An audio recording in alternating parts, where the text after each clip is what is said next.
പരിചയപ്പെടുത്താൻ പോകുന്ന ഓണം സ്പെഷ്യൽ പുളിശ്ശേരി. അതിനായിട്ട് വെള്ളരിക്ക കറിയിലെടുത്ത് അരിഞ്ഞ് ഒരു പാത്രത്തിലോട്ട് മാറ്റാം.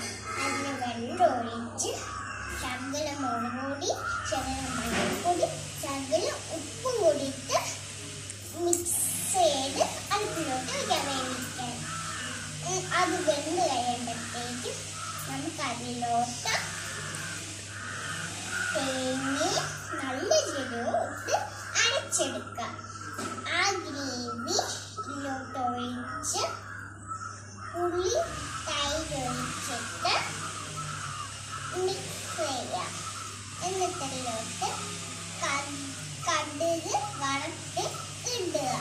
അപ്പോൾ നമ്മളുടെ സ്പെഷ്യൽ പുളിശ്ശേരി